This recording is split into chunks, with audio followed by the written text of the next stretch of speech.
Pregunto yo en mi canción al que grita y patalea, caballero de la OEA, ¿qué pasó con su reunión? ¿Cómo no me voy a reír de la OEA si es una cosa tan fea que causa risa?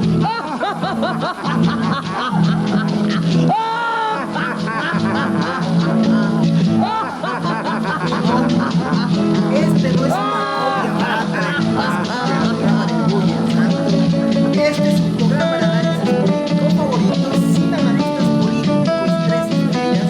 Y la semana pasada no hubo capítulo, pero en esta venimos con todo.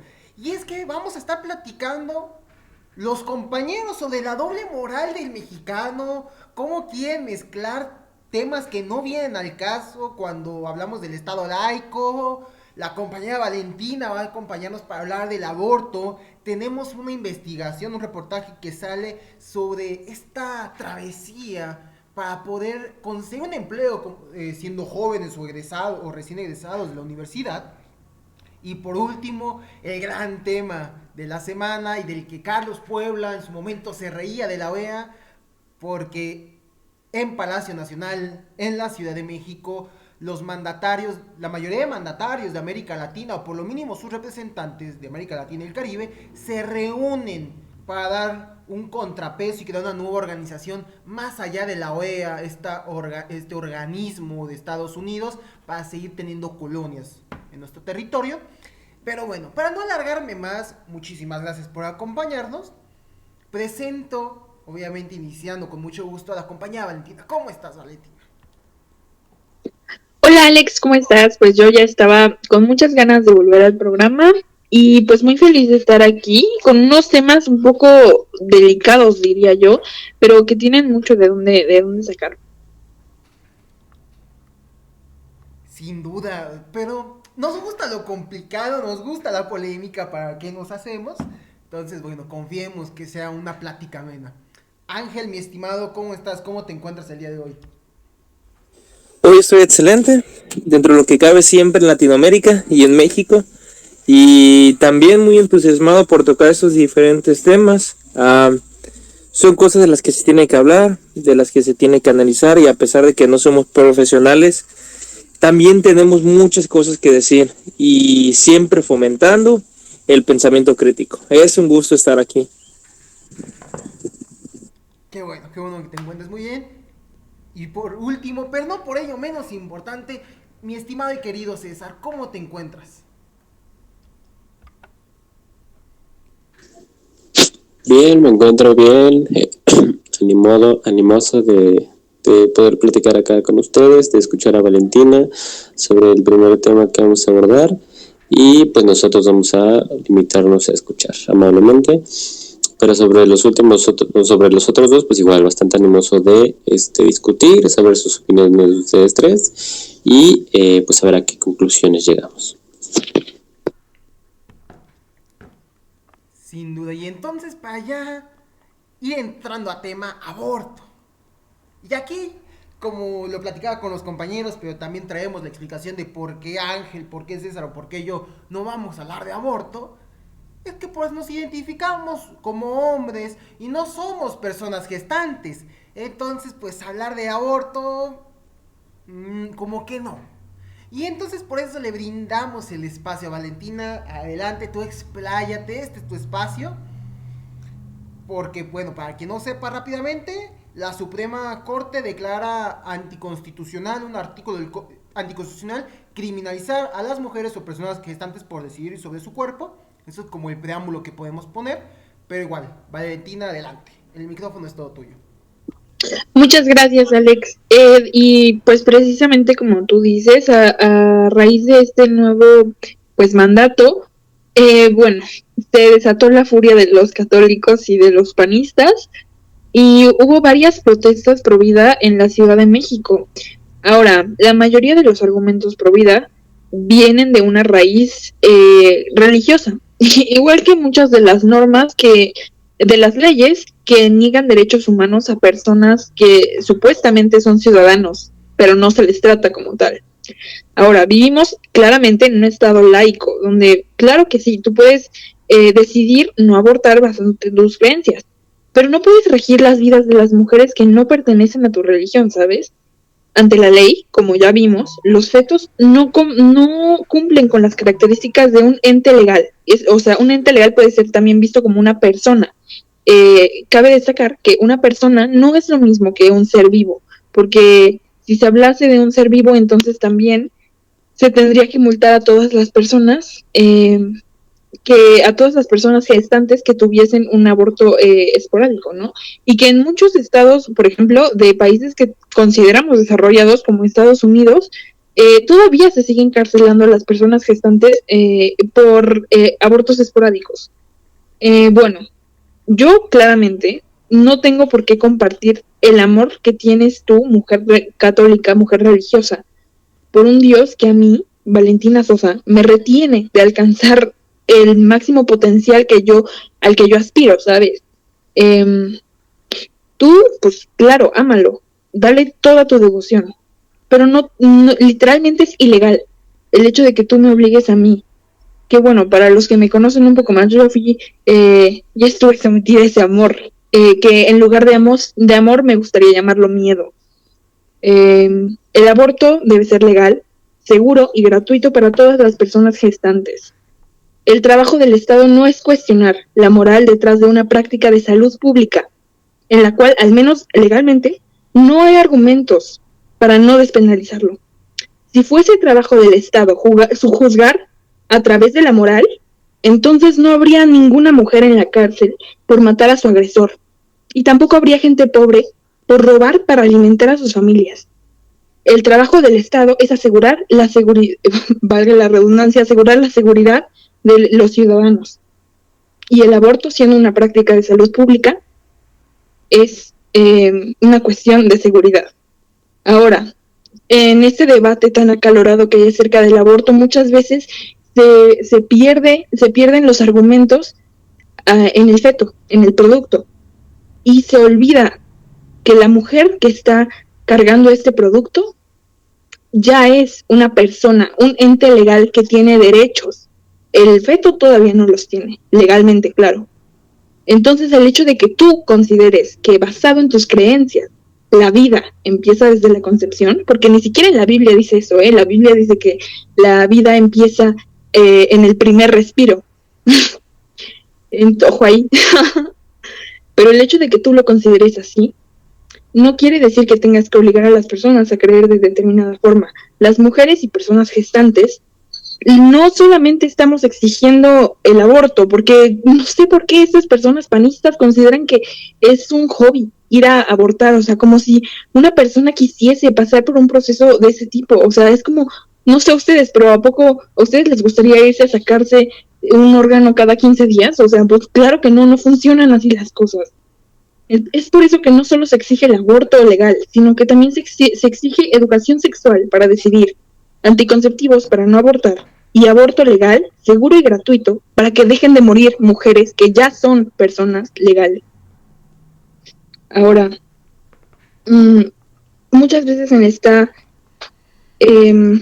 esta discusión llega a la mesa el argumento de que debería ser con costo, que al menos paguen si ya la cagaron una cagada de esta magnitud. Y ahí no solamente quiero hablar acerca de este castigo que siguen tratando de imponer hacia las mujeres, incluso siendo económico, sino que también quiero hablar sobre este odio inconsciente que se tiene hacia la pobreza, pero en especial hacia la mujer pobre. Porque el hecho de que se quiera lucrar de esta práctica, yo no digo que no haya clínicas privadas, ¿no? Así como hay hospitales públicos, que haya clínicas de aborto privadas, chido. Pero claramente es necesario establecer seguridad en cuestión de salud para las mujeres pobres también. Y también para las mujeres adolescentes, ¿sabes? En realidad, para todas las mujeres que decidan que no quieren tener que pagar por un servicio de salud de ese tipo. Y pues yo creo que esa sería mi aportación, pero me gustaría dejarlos con la reflexión de que ¿por qué tenemos este odio constante y que siempre vuelve hacia las personas pobres, hacia las mujeres pobres.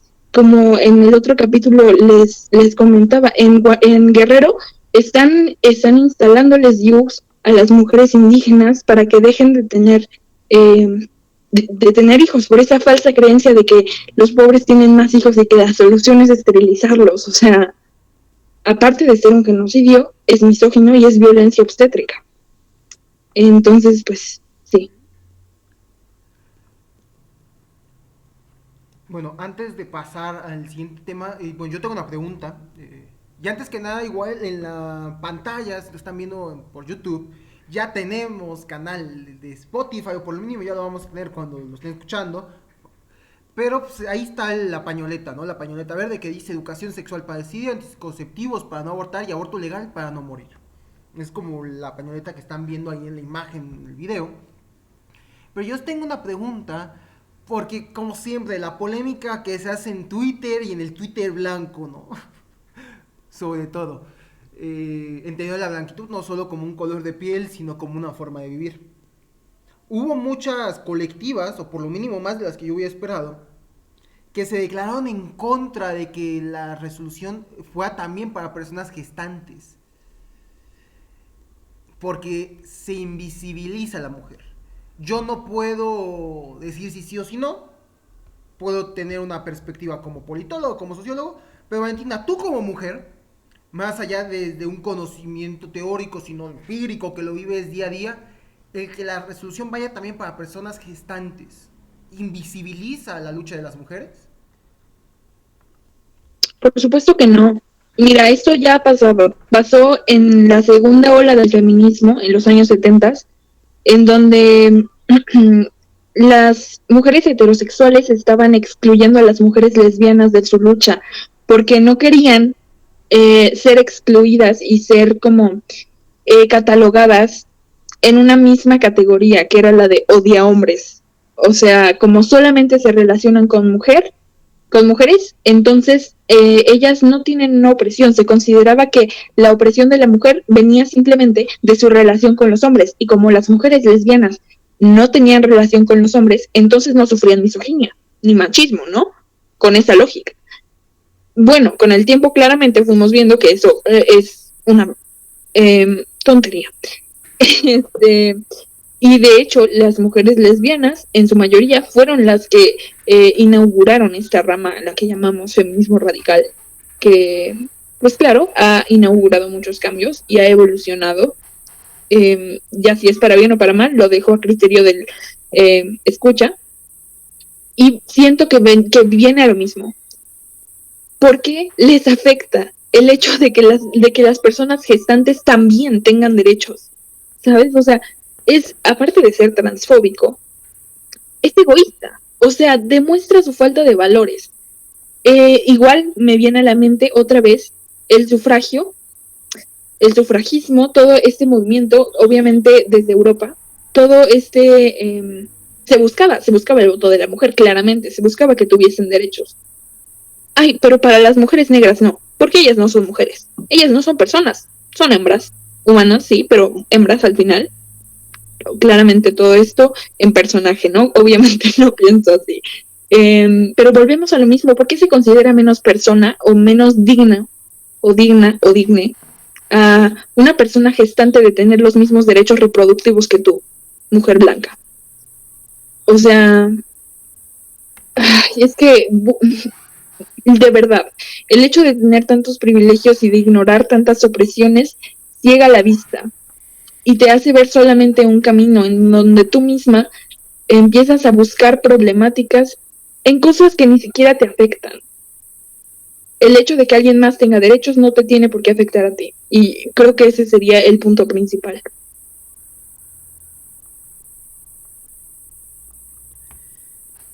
Confiemos que ya próximamente salga, ¿no? El programa de las compañeras Roja Rebelde, para que entonces creo que ahí pueden desarrollar aún más, ¿no? Aquí vamos aclarando algunas dudas que yo veía en el Twitter blanco quizá, pero que sacan de onda, ¿no? Entonces, muchísimas gracias, Valentina, por tan profundo, darnos tu opinión y explicarnos un poquito de lo que estaba pasando y del contexto inclusive histórico, ¿no? Y Complemento a esto, para que los compañeros podamos entender un poco también del rol en la sociedad, más allá de las colectivas, más allá del movimiento feminista, más allá de una experiencia y conocimiento empírico que cuentan las mujeres y personas gestantes, pues hablemos de la doble moral mexicana, ¿no? Porque en un país donde las tasas de adopción son mínimas, donde en 2020, 2019 se adoptaron menos de 20 niños, donde se supone que vivimos en un estado laico, pero las personas, ya sea para el caso del aborto o para cuando se va a declarar en contra de la objeción de conciencia, se ponen a rezar el Ave María y el Padre Nuestro, cuando el argumento no es científico, es religioso, es dogmático. Y entonces en esa realidad doble moral y en ese cinismo, sus compañeros, ¿qué opinan? Adelante, Ángel, te cedo la palabra. Sí. Súper interesante todo lo que estaba diciendo Valentina. Pero ahora, yo sí, va a sonar raro, pero yo quiero halagar al todo el colectivo Provida y religioso, porque es que aumentaron las adopciones. Realmente del 2019 al 2020, concretadas aumentaron, y es algo que debemos aplaudir, porque en el 2019 fueron 7 adopciones y en el 2020 fueron 12, y vemos un crecimiento exponencial por todo lo que ha hecho la iglesia. Y no, espérate, algunas de esas adopciones los hicieron una familia española. O sea, ni siquiera fueron mexicanos. Y no, para venirla a acabar, una de esas adopciones la hizo una familia homoparental, cosa que obviamente la Iglesia Católica está muy en contra también de eso. ¿En serio vamos a seguir siendo tan hipócritas? ¿En serio la Iglesia Católica, el PAN, todos los conservadores van a seguir siendo tan hipócritas? Van y hacen sus filas, están rezando, están orando para que se castigue el aborto, para que no sea legal, pero los niños que sí les pueden ayudar no lo hacen, porque realmente no les importa, porque lo que está pasando ahí es una ideología religiosa. No es un camino cristiano, no es un camino que Jesús quiere, no es una revolución de pensamiento, no, para nada. Solamente quieren seguir su ideología porque son unos hipócritas. Y las iglesias cristianas, las iglesias católicas, los testigos de Jehová, la luz del mundo, tienen dinerales, que por cierto no pagan impuestos. Entonces, pero ellos prefieren seguir con su ideología y seguir criminalizando esto. No están adoptando. Yo no veo campañas de adopción, para nada. ¿Para qué? Eso sí va a ser bien, ¿verdad? No, nunca van a hacer una campaña de adopción porque no les importa. Obviamente también tenemos por otra parte que les dice, soy una adopción de una pareja gay. No, ¿por qué? Ellos no deben adoptar. Entonces, ¿qué les queda a esos niños? ¿Qué les queda? Solamente ver las noticias a estas personas hipócritas que no quieren que la mujer decida, porque muchas veces en la ideología religiosa la mujer es menos, por más que digan que no es cierto, es una verdad. Quieren tener derecho en algo que no les corresponde, y es complicado esto, y a mí me da mucho coraje, porque están, como lo estamos comentando, están orando, están rezando, están haciendo sus juntas, están platicando, se están juntando, pero ¿para qué? No están llegando a nada. Y no sé por qué no se dan cuenta esta raza que no están llegando a nada. Yo conozco gente provida, y déjame decirte que de todas las que conozco, nadie he visto que esté adoptando, para nada. Y los datos que arroja prácticamente el DIF es triste, o sea, es muy muy triste. No puede ser que todavía digan que ya se adoptaron más por ser 12. O sea, es una ridiculez. La neta, me saca un montón de onda que personas que se dicen que siguen el camino de Dios, que quieren ser mejores personas y que tienen una moral tan, entre comillas, alta, no se estén dando cuenta la contradicción tan grande que tienen en su vida. Y espero que ya le bajen a eso, porque la neta se me hace muy, muy, muy ridículo este tipo de peleas para que no se aborte. Y estemos viendo casos tan deprimentes, tristes y complicados, porque hay muchos niños que ocupan ser adoptados, pero nadie hace algo por ellos, porque a nadie les importa, es la realidad. Y está triste, ya pasó de ser un chiste a realmente ser algo triste.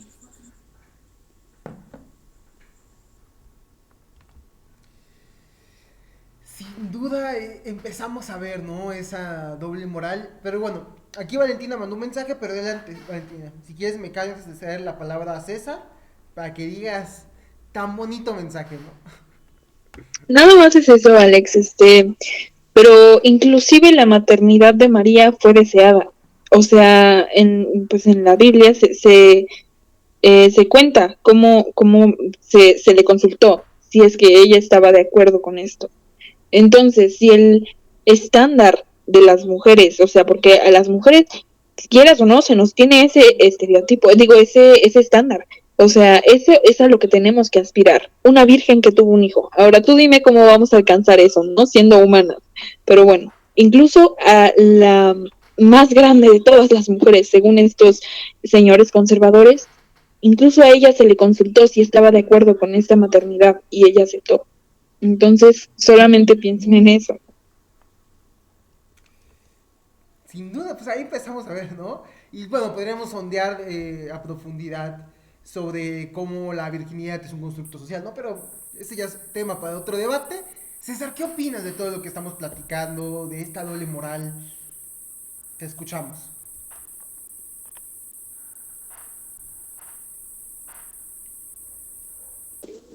Sí, pues la sociedad mexicana es bastante conservadora y ¿puedo hablar en un rato? Es que ahorita se me acaba de cruzar algo. Sí, adelante, no te preocupes. Okay. Esta doble moral y que personajes como por ejemplo el C. Magazo, no sé cómo se llama en la vida real, ¿no? O cuál sea su nombre de licenciado, pero para quien no sepa quién es C. Magazo, el abogado de TikTok, abogado de Just Stop, que tuvo ahí una polémica, viene a mezclar cosas, ¿no? Justo en la objeción de conciencia que hoy, 21 de septiembre del 2021, se estaba platicando, se estaba checando la Suprema Corte y sale un comunicado. Pero el Semagazo dice que el Estado laico empieza a mezclar. El Estado laico significa que no va a haber ideología y que no se nos debe de poner valores de esa ideología. Pero entonces, y una disculpa si hay abogados, abogadas, abogades que escuchen este programa, pero ese es el problema de cuando los estudiosos del derecho quieren venir a hacer análisis político-social. Porque el Estado laico para nada tiene que ver con ideología. Si no, los partidos políticos no tendrían que tener principios básicos. Que en la mayoría de todos los partidos, a excepción del PAN, tienen ideología. El PAN tiene doctrina, dogma. La ideología es un sistema de ideas, que ahorita voy a profundizar en la ideología cuando hablemos de la CELAC por un personaje que hacía un análisis de ahí. Pero no como ciudadanos de a pie no entendemos lo básico, no entendemos qué está ocurriendo. Entendemos lo que la estructura nos dice, entendemos lo que alcanzamos a ver. Pero cuando hemos vivido sesgados bajo dogmas, bajo códigos morales judeocristianos, pues ¿qué podemos alcanzar a ver? Podemos empezar a odiar más bien que ver. No entendemos, odiamos sin saber, reprochamos sin saber. Y ahí la complejidad de buscar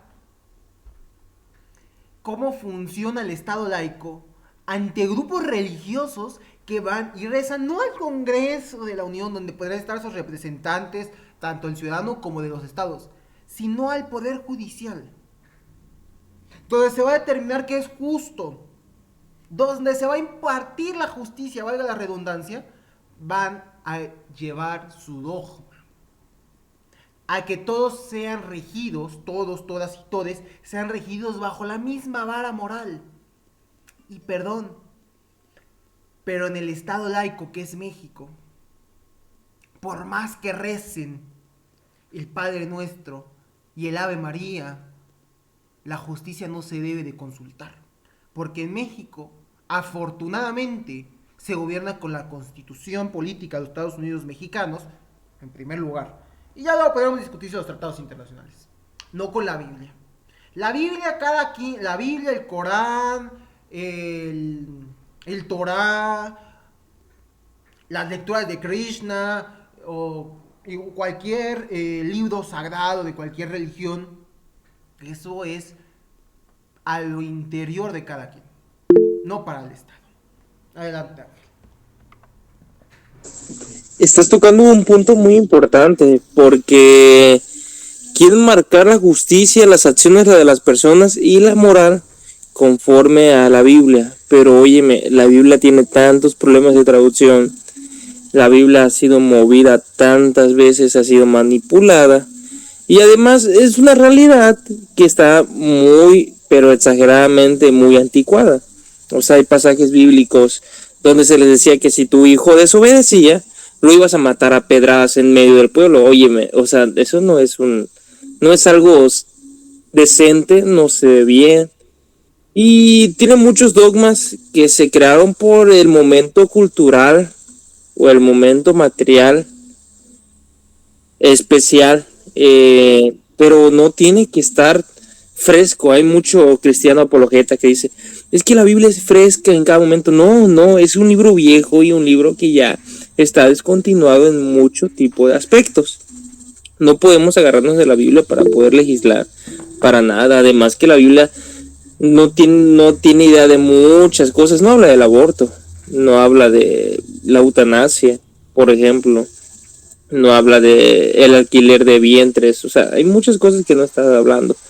Y no podemos caer en la interpretación porque es muy ambigua. No por nada hay un montón de religiones, nomás de la judeocristiana, el montón de divisiones. Están los bautistas, en medio de los protestantes están los bautistas, están los pentecostales, los evangélicos, luz del mundo, adventistas, o sea, no se puede. Simplemente ya tienen que sacarse eso de la cabeza, que se puede legislar con la Biblia, porque no se puede.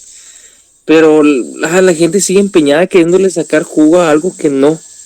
Y yo sé que hoy soy muy grosero, soy muy fuerte y soy muy hereje, pero es una realidad. No se puede dar justicia mediante la Biblia, y mucho menos hablar de moral. No se puede. Y bueno, para hacer la palabra de la compañera Valentina, justicia a modo y para unos es todo menos justicia. Adelante, Valentina, te escuchamos.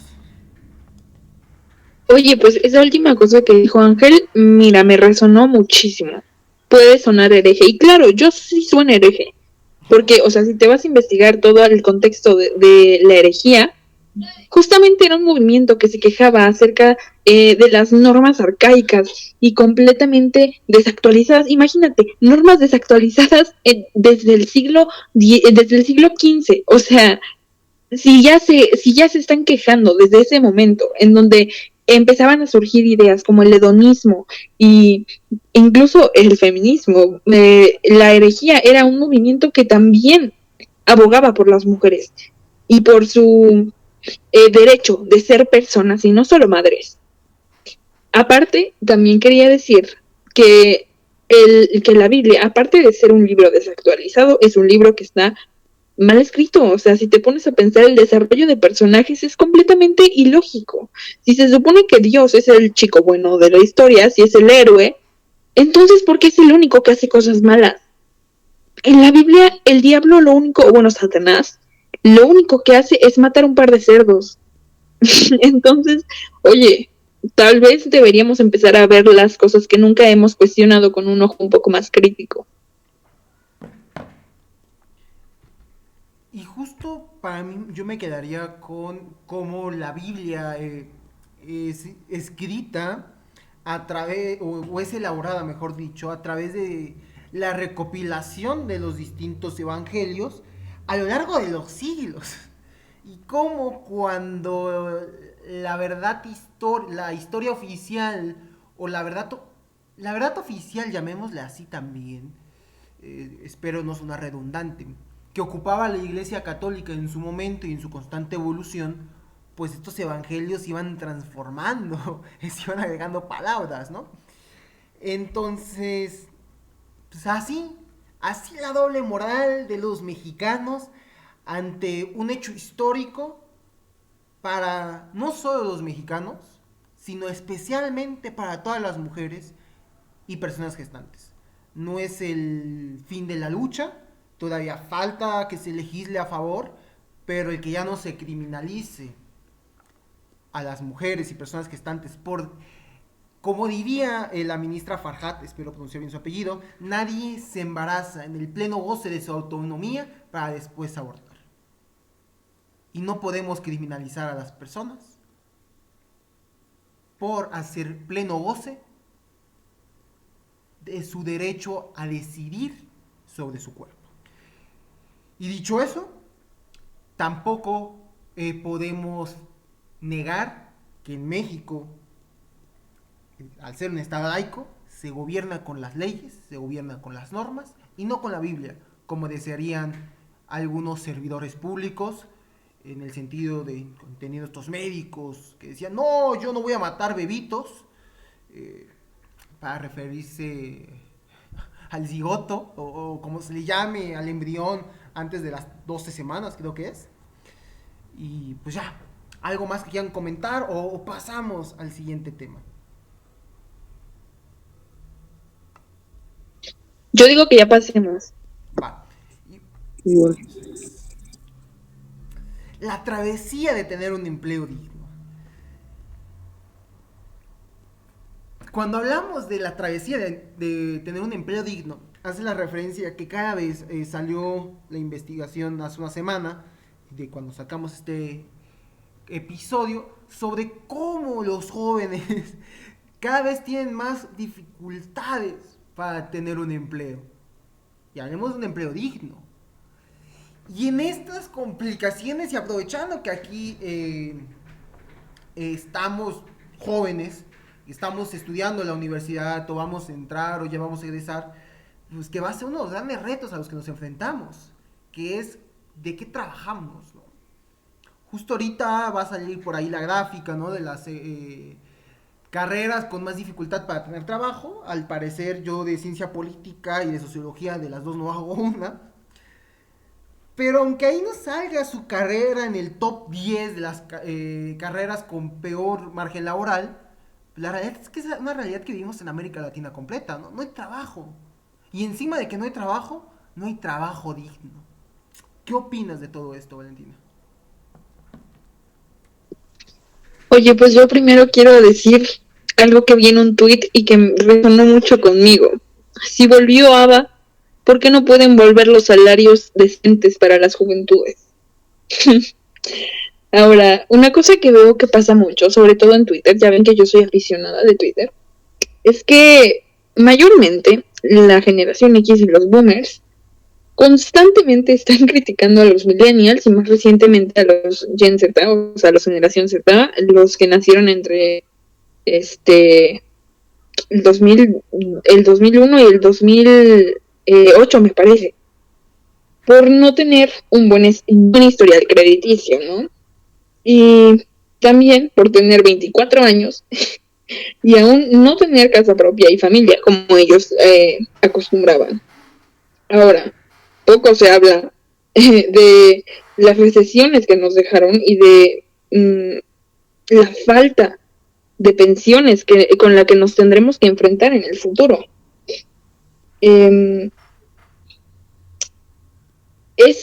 Ya estoy como nuestro buen viejito de algodón, cabecita de algodón, perdón, que me distraje.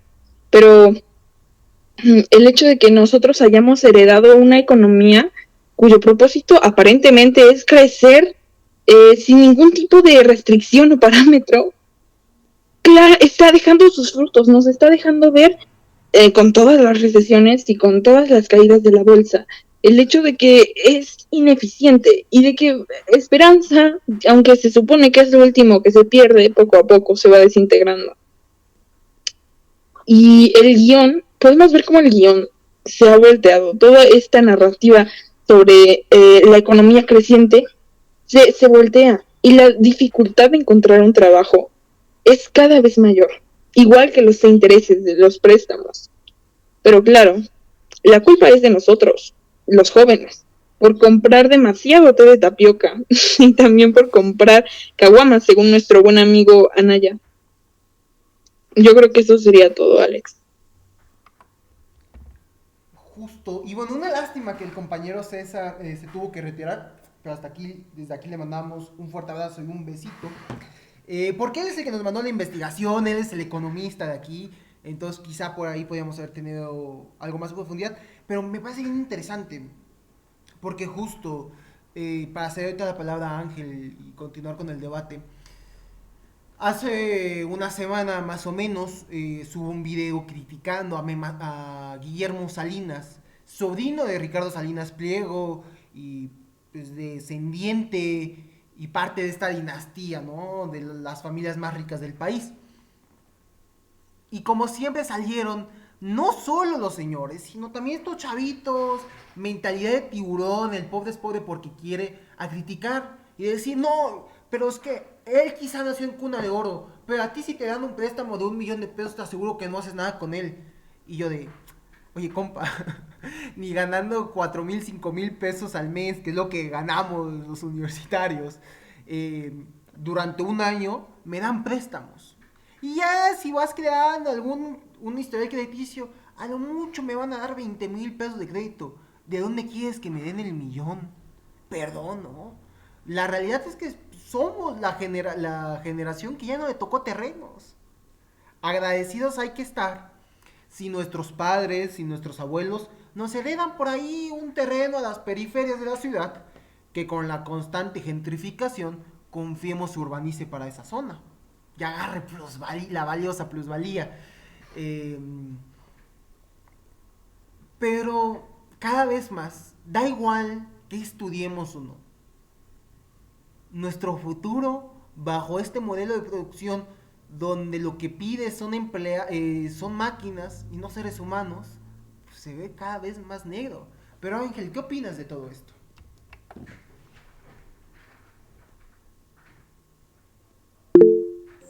Perdón. Se los voy a decir de una forma práctica primero. Actualmente soy egresado de la carrera de logística internacional. No sé si la voy a ejercer. Tengo un emprendimiento pequeño. Mi primer trabajo fue como mesero. He estado en Herbalife. He estado en Master Academy. He estado en todas las tonterías que se les pueden haber ocurrido sobre pirámides. No tan adentro, solamente como experimento. Pero ¿por qué muchas veces caemos en ese tipo de cosas? Es una realidad, porque el trabajo es complicado. Recuerdo cuando salían esos posts típicos de estas nuevas generaciones ya no quieren tener casa propia ni terrenos, lo que quieren es disfrutar de la vida. Óyeme, pues obviamente no nos alcanza. Una casa te viene saliendo arriba de, bueno, pone 300, 400, más de medio. Y oye, ¿cómo conseguimos ese dinero si los trabajos están alrededor de 5,000? 6,000, 7,000, 8,000 pesos si te va bien más o menos empezando. Es muy complicado agarrar un trabajo actualmente. Y ya como testimonio tengo muchos amigos que se la están viendo súper complicados. Y no lo estoy diciendo que se la están viendo complicadas en mi pueblo, porque mi pueblo está horrible. Se la están viendo complicados en Guadalajara. Se la están viendo complicadas en Querétaro y se la están viendo complicadas incluso en Monterrey. Una compañera me estaba comentando cómo estaba trabajando para unos chinos, me parece una empresa china. Y le pagaban una miseria en Monterrey, una miseria, y era súper pasada de lanza. Igual, en Guadalajara tengo un amigo que empezó en una empresa que para que tú entras ahí tenías que estar 3 meses en pruebas, pagándote como 3,000 pesos al mes, o sea, ni siquiera para la renta. A la fecha ya pasó ese tiempo y le siguen dando una miseria. Está horrible, horrible, horrible poder agarrar un trabajo decente. Muy complicado. Y si alguien te dice, güey, es que tienes que emprender y educación financiera, no inventes. La educación financiera no sirve si no tienes dinero. ¿Qué vas a ahorrar? ¿Qué? ¿Te van a sobrar a la semana, a la semana, 200 pesos? ¿Eso te va a ayudar para hacer un negocio? No. Y para acabarla, los negocios son muy complicados. El índice de los negocios que empiezan y simplemente se cierran al año es altísima, altísima. No están bien las cosas, está muy complicado. Necesitamos cambios sistemáticos que nadie quiere hacer. Y prácticamente vivimos de golpes de suerte, un poquito de creatividad y salir adelante, porque la cosa sí está muy complicada. Muchas veces, como lo está diciendo Valentina, no critican a nuestra generación, que porque somos flojos o deprimidos o lo que sea, que somos generación de cristal. Óyeme, no quiero estar en un trabajo de 10 horas, para nada, porque si ganas dinero, y bueno, ni mucho dinero, es una miseria también, pero no disfrutas la vida que nos queda. Por eso la enajenación del trabajo es una realidad, pero latente, y está matando gente eso, está matando gente, acabando con sus ganas de vivir, acabando con todo, porque lo he visto en compañeros y lo he visto en personas adultas. Yo lo llegué a ver incluso con mi papá.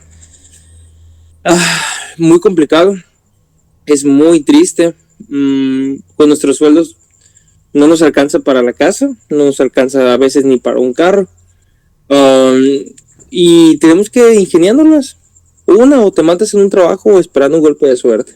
Porque esas tonteritas de que, sí, es que es muy fácil emprender. No. ¿Cuáles son los consejos millonarios de Carlos Muñoz? No, pues es que tienes que ver los problemas y traer tu producto y venderlo por internet. Incluso vendiéndose por internet es complicado. Todos esos consejitos que dan son puro idealismo basura. Los problemas son materiales y son complicados. Tenemos que ponernos y realmente entender y realmente ayudarnos Caballero de la porque, por ejemplo, un amigo de un negocio y tú prefieres comprarle a las superempresas. Oye, necesitamos ser más colaborativos. Necesitamos que realmente haya ayudas, por ejemplo, de las universidades, de incubadoras y del mismo gobierno para poder salir adelante. Porque si no, realmente no nos espera un futuro tan chido. Porque, vamos a llegar a viejos y no vamos a tener prácticamente ni nada, prácticamente. Y es que justo no sé quién les dijo, porque sabemos que he platicado sobre quién les dijo que la educación financiera era la clave, cuando la clave es tener un salario digno. Pero es el daño que han hecho todos estos coaches, ¿no? La gran mentalidad. Porque, pues claro, cuando no tenemos condiciones materiales, pues nos vamos a lo ideal, ¿no? Que es la mentalidad. Pero oye, de ideas no se come, tristemente, ¿no? Yo me río con mis maestros porque, pues, les digo, de sopa de libro no se come. Y es que aquí están viendo las 10 carreras con más desempleo. Ciencias políticas la más castigada. Y es que ciencias políticas es la carrera con mayor desempleo que tiene. Minería y extracción le sigue, ingeniería química, diseño, finanza, bancas y seguro, arquitectura y urbanismo, comunicación y periodismo, biología y bioquímica, sociología y antropología, construcción e ingeniería civil. Esas son las 10 carreras con más desempleo en el país. Y entonces yo soy de la idea, a pesar de lo que digan las estadísticas, pues estudien lo que quieran. De todas formas no hay trabajo. De todas formas vivimos bajo un modelo de producción donde te van a tratar de explotar a la mínima posibilidad. Y donde aunque mires a estos grandes centros urbanos, como comenta Ángel, Monterrey, Guadalajara, Querétaro, o identifíquenlos en sus países de América Latina, si alguien nos escucha, pues da igual. La realidad es que no hay trabajo, no hay salarios dignos, no hay prestaciones. Regalamos nuestras jubilaciones para tener Walmart, para tener Coca-Cola más fácil acceso, McDonald's y Burger King. Chequen el Telecán, el original de Salinas de Gortari. ¿Para qué queremos derechos laborales si podemos escoger entre 10 marcas de agua de la misma empresa? Sería todo de mi parte. No sé si quieran comentar algo más o pasamos al bendito tema de la CELAC.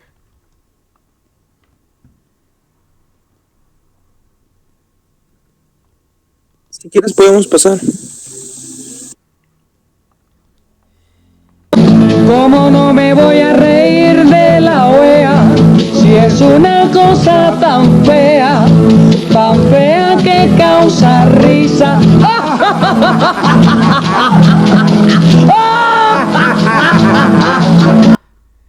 Y así todos los mandatarios de los países de América Latina y el Caribe que vinieron a la Palacio Nacional en Ciudad de México, pues se reían de Luis Almagro, de la OEA y del imperialismo gringo. ¿Por qué no hay otra forma de llamarlo? Por supuesto que ha habido intervencionismo por parte de Estados Unidos en América Latina. Por supuesto que la OEA ha hecho caso omiso, ha mirado a otro lado y ha impulsado golpes de Estado, ya sea con el Plan Cóndor o el último escenario, pues con el golpe de Estado que hubo en Bolivia por parte de la ultraderecha. Y entonces en este escenario, el día sábado, les voy a decir el día, porque se me olvidó.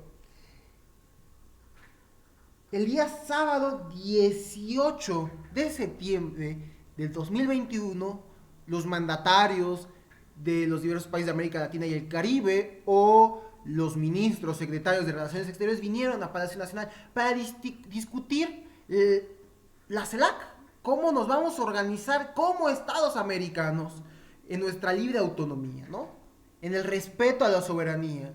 Y por ahí tuvimos participaciones muy interesantes de Nicolás Maduro, ¿no? Donde, por ejemplo, los panistas estaban babeando y convulsionándose porque el régimen castrochavista de Maduro y de Díaz-Canel vinieron a México, pero callados ante la calle y el otro señor de Uruguay y Paraguay, estos dos países vendidos a la OEA. Pero bueno, Daniel Ortega no se presenta, Bukele tampoco. Mucho que platicar. Valentina, ¿qué opinas de todo esto? Pues oye, te contaba hace rato, Alex, que a mí la verdad, dentro de todo, me pareció que estuvo bien. Creo que pudo haber salido mucho peor. E incluso creo que las cosas que dijo Andrés Manuel estuvieron en su lugar. O sea, estuvieron bien dichas, muy lento, claro. Ya hacía el chiste hace rato. Pero creo que estuvo bien. Me gustó también que se discutieran problemáticas como las de Cuba de una forma tan involucrada, creo que sería la palabra, sobre todo porque despierta como este sentido de pertenencia, que, como ya decía mi gran amigo el Che Guevara, nos hace darnos cuenta de que todos somos ciudadanos latinoamericanos y que los problemas y los bloqueos que enfrenta Cuba también nos afectan, aunque sea como efecto secundario, como daño colateral a los demás países latinoamericanos. Entonces, por esa parte, yo creo que eso sería la aportación. Y también acerca de la participación femenil, creo que aunque solamente fueron 3 mujeres, creo que fue un gran paso. O sea, por parte de un grupo de países que mayormente tienen una cosmovisión misógina y pues denigrante hacia la mujer. El hecho de que poco a poco se le vaya dando palabra y también pues poder a la mujer, siento que es un pequeño paso para nosotras mujeres individualmente, pero pues un gran paso como colectivo, ¿no? Y pues sí, yo creo que eso sería todo, Alex. Ángel, ¿qué opinas de todo lo que ocurrió este sábado y luego los comentarios que van saliendo, no? Sí, a mí también me emociona porque volvemos a lo mismo. Cuando empezaron con según el revuelo de las manifestaciones en Cuba, decíamos, sí, libertad, pero libertad, una libertad real de los pueblos, de los estados, de los gobiernos latinoamericanos, porque por años hemos sido solamente el patio trasero, hemos sido menos y hemos estado totalmente a merced de Estados Unidos. Es una realidad súper complicada. Yo recuerdo a mis maestros halagando el Telecán, halagando todo ese tipo de cosas, donde las mercancías valen muchísimo más que las personas y que los mexicanos, porque una mercancía podía pasar sin problemas de Estados Unidos para acá, pero un mexicano para ir a Estados Unidos sigue siendo una travesía horrible, donde nuestras mercancías se quedaban días, semanas, meses, porque por una cosita pequeñita no podía pasar, mientras cualquier cosita de Estados Unidos para acá pasaba sin problemas. Y por muchos años y años y años parece que seguimos siendo colonias de Estados Unidos. Y siento que este es un trabajo y un proyecto que está dando una pauta en la libertad de los gobiernos latinoamericanos y es necesaria, o sea, yo ya la veo como una necesidad. Ya empezaron mucho politólogo, entre comillas, diciendo, no, que no va a servir para nada, que las dictaduras, que estamos mejor unidos con Estados Unidos.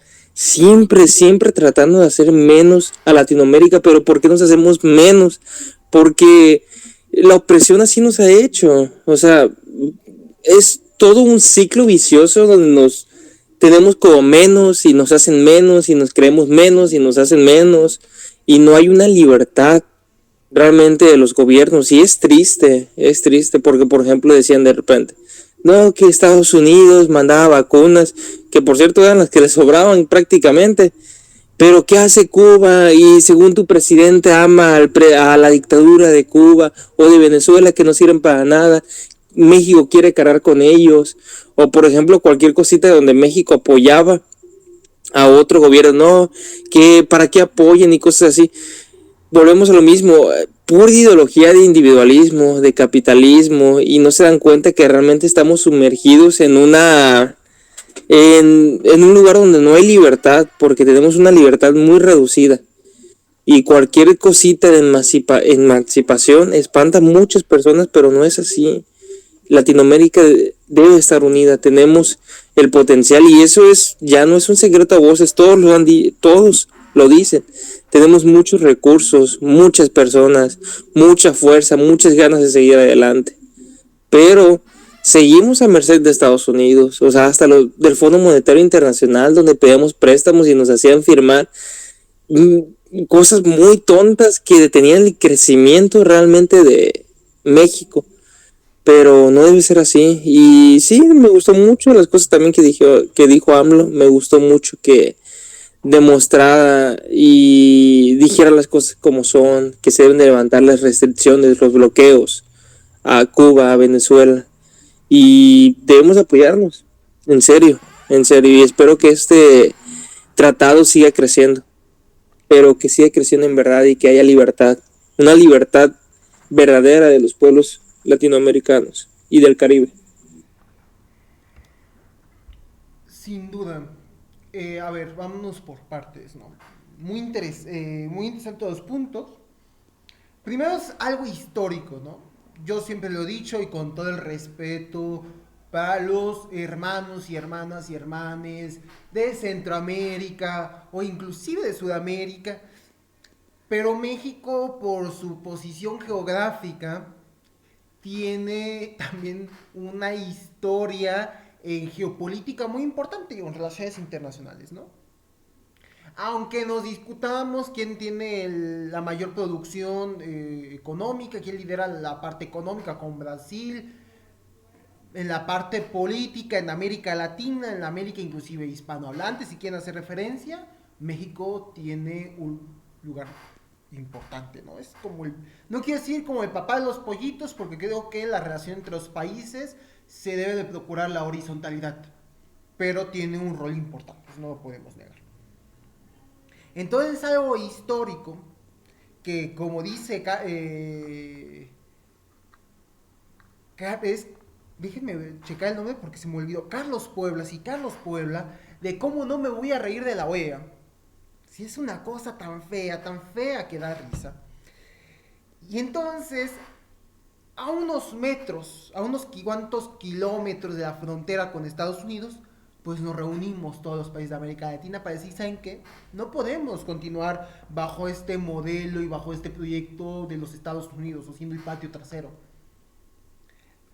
Más allá de la postura ideológica que quieran tener, justo estaba checando el nombre de este señor, Ramón Morales Izaguirre, que es abogado, ¿no?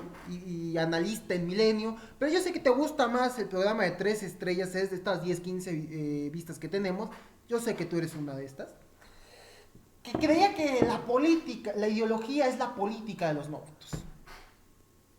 Aquí es cuando nos damos cuenta cómo los abogados no entienden qué es ideología y cómo no entienden cómo se construye, cómo la ideología es ya si hablamos de ideología política, es este sistema de ideas con el cual como individuos nos agrupamos para concretar ciertos objetivos.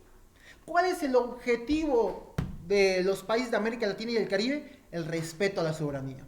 No hay un respeto a la soberanía si la potencia más grande, por lo mínimo de Occidente, nos está pisoteando y nos está poniendo sanciones. Y podrán salir, ¿no? Y ahorita lo podemos discutir.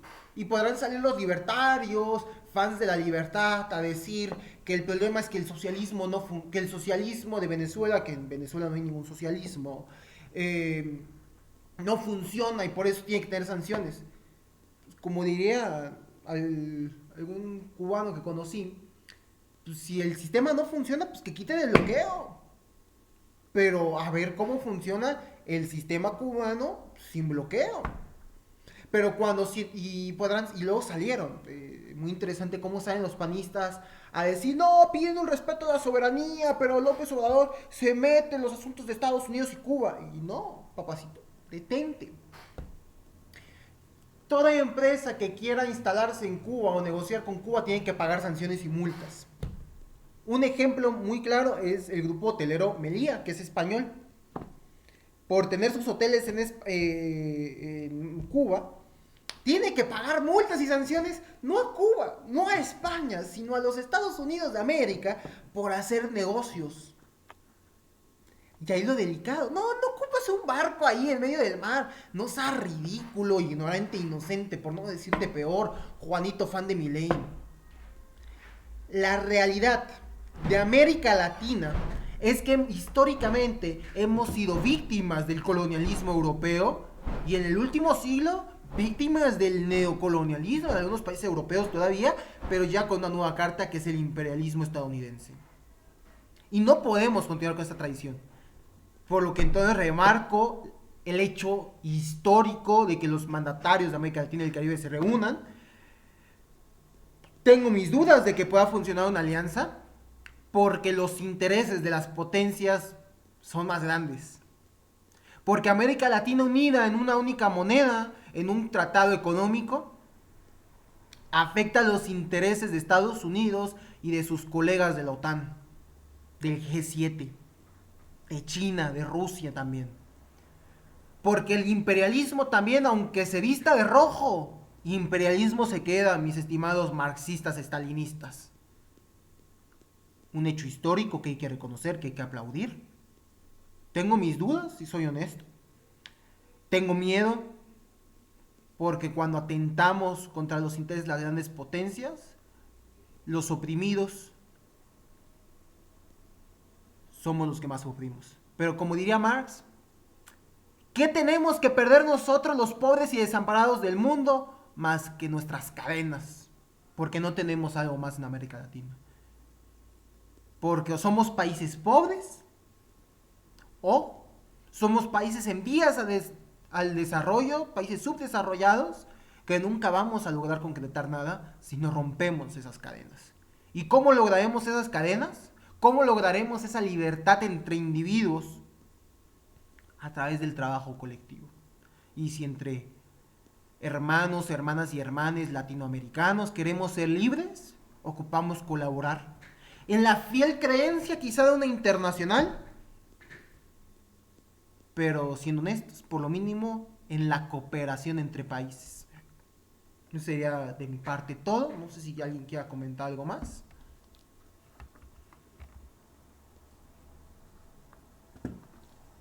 No mucho, solamente que sí, hay muchas noticias no gratas. no fáciles, pero creemos que el conocer las noticias, el conocer la historia, el conocer el ambiente, ayuda a que cada uno de nosotros eso critique, que cada uno de nosotros tenga un pensamiento crítico, que podamos llegar a conclusiones más congruentes y que no nos dejemos por lo que es la hegemonía. Realmente quiero dejar un último mensaje. Y solamente critiquen las cosas, analícenlas, estudien, vean diferentes posturas y que cada pequeño cambio que hacemos en nosotros, en nuestra forma de pensar, también ayude para que más adelante podamos tratar de enseñar eso a otras personas y realmente educarnos, cambiar y poquito a poquito creer en que no todo está perdido, no todo está perdido. Y volvemos a lo mismo, la cooperación puede ser quizá la única cosa que pueda tratar de salvarnos de tantos problemas. Es todo. Y antes de ceder la palabra a la compañera Valentina, una disculpa si escucharon ruido o música de fondo. Una disculpa, estamos mejorando cada vez, este es un proyecto autogestivo, pero una disculpa si escucharon en alguna de las participaciones música de fondo. Valentina, ¿algo con lo que te gustaría también cerrar o empezar a concluir? Pues igual que Ángel, me gustaría invitar a los radioescuchas a cuestionar no solamente el sistema en el que vivimos, sino las cosas que este sistema predica y la falsa individualidad que nos ha mantenido alejados de darnos cuenta de todas las opresiones en común que tenemos con otros pueblos y la forma tan nefasta y tan irracional en la que los estamos rechazando por el simple hecho de haber nacido en otra tierra. Como bien saben, el ser humano es un ser social. Entonces, o sea, si es un ser social, entonces ¿por qué constantemente se lucha por este individualismo que nos mantiene prisioneros de un sistema en el que no nos beneficiamos de ninguna forma? Y eso sería todo, Alex. Muchas gracias por todo. Ángel, algo con lo que te gustaría cerrar porque posiblemente se escuchó música de fondo. Una disculpa, también cabe recalcar. Ya había cerrado según yo. No, pero chequen las noticias. A todos los que nos están escuchando, es importante estar informados. Es importante que te acerques a las personas, que veas que te pueden ayudar a comprender un poquito más cómo es la política mexicana y en general la política internacional, porque están pasando cosas interesantes. Siempre están pasando cosas interesantes, pero creo que también estamos en una temporada de cambios. La sociedad ha cambiado mucho. Nuestra generación está abriendo mucho su pensamiento y tenemos que seguir luchando por lo que creamos que está bien. Y bueno, no solamente decirlo como al aire, sino hay muchas luchas, por ejemplo, como nuestra amiga Valentina y muchas amigas más, luchas en el feminismo, luchas por los derechos de una mujer para poder abortar, sobre los derechos de la comunidad siempre me confundo, total. A veces uno que no son sus luchas principales, no lo entiende del todo, pero ahí estamos construyéndonos, tratando de ser mejores personas. Y también tratar de ver por qué hacemos lo que hacemos. Recordemos, hay que luchar por las cosas que son pertinentes a nosotros. Ya dejemos de luchar por intereses de personas ricas, millonarias, dejemos de luchar por intereses estadounidenses, dejemos de luchar por intereses de países, entre comillas, del primer mundo. Debemos de empezar a luchar por las cosas que nos interesan a nosotros como mexicanos, como latinoamericanos, como clase obrera. Eso es lo que nos debe de importar.